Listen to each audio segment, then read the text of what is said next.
ನಮ್ಮ ಪ್ರಶ್ನೆ ಇಷ್ಟೇ, ಇದರ ಮಧ್ಯೆ ಆಕ್ರೋಶಭರಿತವಾದಂಥ ನೊಂದಿರ್ತಕ್ಕಂಥ ಹೆಣ್ಮಕ್ಳು, ಆ ಹೆಣ್ಮಕ್ಳಿಗೆ ನಾನು ಅಭಿನಂದನೆ ಸಲ್ಲಿಸಬೇಕಾಗ್ತದೆ.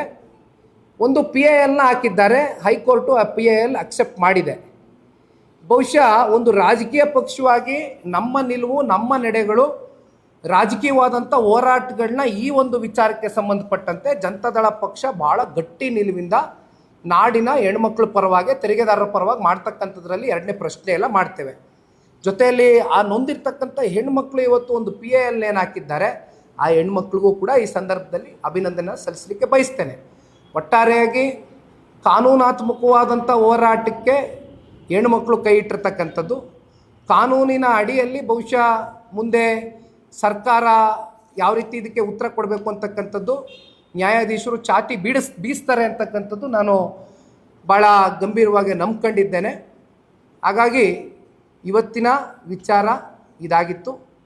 5,000 ಕೋಟಿ ಎಲ್ಲಿಗೆ ಹೋಗಿದೆ ಅಂತಕ್ಕಂಥದ್ದು ನಮಗೆ ಗೊತ್ತಿಲ್ಲ. ದಯಮಾಡಿ ಸರ್ಕಾರದ ಕಡೆಯಿಂದ ಮಾನ್ಯ ಮುಖ್ಯಮಂತ್ರಿಗಳು ತಿಳಿಸ್ಬೇಕು, ಅಥವಾ ಫೈನಾನ್ಸ್ ಡಿಪಾರ್ಟ್ಮೆಂಟ್ನ ಅಧಿಕಾರಿಗಳು ಕೂಡ ನಮ್ಮ ಮಿತ್ರ ಪಕ್ಷದ ಶಾಸಕರು ಕೇಳಿರ್ತಕ್ಕಂಥ ಪ್ರಶ್ನೆಗೆ ಇನ್ನೂ ಕೂಡ 5.5 ತಿಂಗಳಿಂದ ಉತ್ತರ ಸಿಕ್ಕಿಲ್ಲ. ಸ್ವರೂಪ್ರವರು ಕೇಳಿರ್ತಕ್ಕಂಥ ಪ್ರಶ್ನೆಗೆ ತಪ್ಪುತ್ತರ ಸಿಕ್ಕಿದೆ.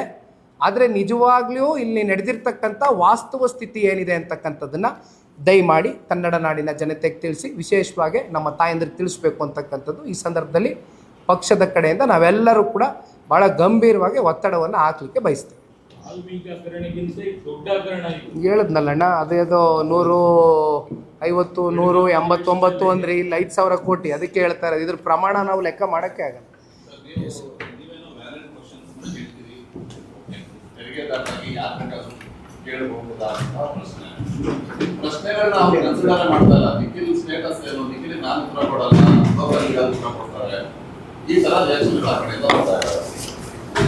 ಸರ್, ನನ್ನ ಸ್ಟೇಟಸ್ಸು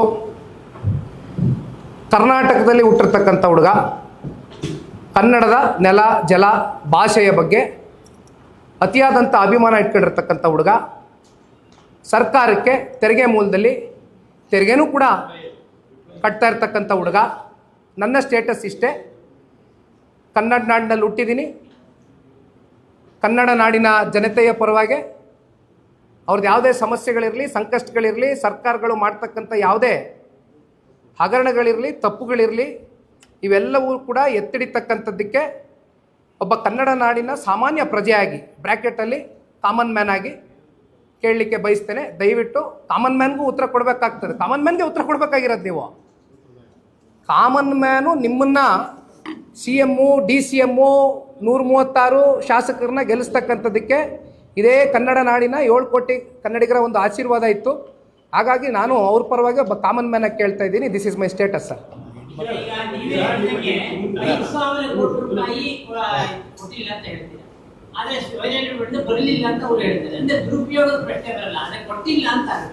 ಕೊಟ್ಟಿಲ್ಲ ಅಂದರೆ ಎಲ್ಲಿಗೆ ಹೋಯ್ತು? ರಿಲೀಸೇ ಮಾಡಿಲ್ಲ ಅಂದರೆ ಎಲ್ಲಿಗೆ ಹೋಯ್ತು? ಸ್ಪಷ್ಟತೆ ಕೊಡು ಅಣ್ಣ. ಬಡ್ಜೆಟಲ್ಲಿ ಪ್ರಾವಿಷನ್ ಆದಮೇಲೆ ಹಣ ಎಲ್ಲಿ ಮಂಗಮಾಯ ಆಯಿತು? ಯಾತಕ್ಕೋಸ್ಕರ ಬಳಕೆ ಮಾಡ್ಕೊಂಡಿದ್ದೀರಾ? ಈಗ ಯಾಕೆಂದರೆ ಇದೇನು ಹೊಸದೇನಲ್ಲ ಕಾಂಗ್ರೆಸ್ ಅವ್ರಿಗೆ.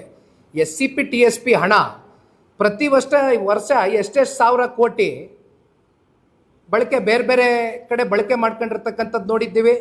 ಇನ್ನು ಎಷ್ಟು ನಿಗಮದ ಹಣಗಳು, ಆ ನಿಗಮದ ಆಯಾ ಸಮಾಜದ ಅಭಿವೃದ್ಧಿಗೆ ಇಟ್ಟಿರ್ತಕ್ಕಂಥ, ಕಲ್ಯಾಣಕ್ಕೆ ಇಟ್ಟಿರ್ತಕ್ಕಂಥ ಹಣಗಳು ಬೇರೆ ಬೇರೆ ಕಡೆ ವರ್ಗಾವಣೆ ಮಾಡ್ಕೊಂಡಿರ್ತಕ್ಕಂಥದ್ದು ನೋಡಿದ್ದೀವಿ. ಒಪ್ಕೊಂಡಿದಾರಲ್ಲ, ಅದೇ ರೀತಿ ಇದನ್ನು ಏನು ಮಾಡಿದ್ದೀರಾ ಅಂತ ದಯವಿಟ್ಟು ಜನರ ಮುಂದೆ ಇಡಿ, ಒಪ್ಕೊಳ್ಳಿ. ಎಲ್ಲೋಗಿದೆ ದುಡ್ಡು ಕೊಡ್ತೀರಾ? ಬಡ್ಜೆಟ್ ಪ್ರಾವಿಷನ್ ಆದಮೇಲೂ ಕೂಡ ಯಾಕೆ ದುಡ್ಡು ಕೊಟ್ಟಿಲ್ಲ? ದುಡ್ಡು ಎಲ್ಲಿಗೋಯ್ತು? ಮುಂದೇನಾದ್ರು ಕೊಡ್ತೀರಾ? ಇನ್ನೊಂದು 2 ತಿಂಗಳು ಬಿಟ್ಕೊಂಡು ಕೊಡ್ತೀರಾ? ಫೆಬ್ರವರಿ ಮಾರ್ಚ್ 2024-25 ಸಾಲ ದುಡ್ಡು ಎಲ್ಲೋಯ್ತು? ಇಷ್ಟೇ ಪಾಯಿಂಟ್. ಲೆಕ್ಕ ಕೊಡಿ ಸಿದ್ದರಾಮಯ್ಯ.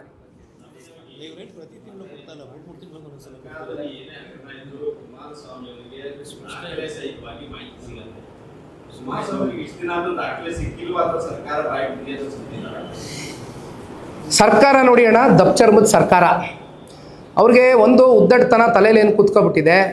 ಅಪ್ಪ ನೆನ್ನೆ ಮೊನ್ನೆ ಎಲ್ಲ ನಿಖಿಲ್ ಕುಮಾರಸ್ವಾಮಿ ಸ್ಟೇಟಸ್ ಬಗ್ಗೆ ಪ್ರಶ್ನೆ ಮಾಡಿದಂಥ ವ್ಯಕ್ತಿಗೆ 136 ಜನ ಗೆದ್ದುಬಿಟ್ಟಿದ್ದಾರೆ.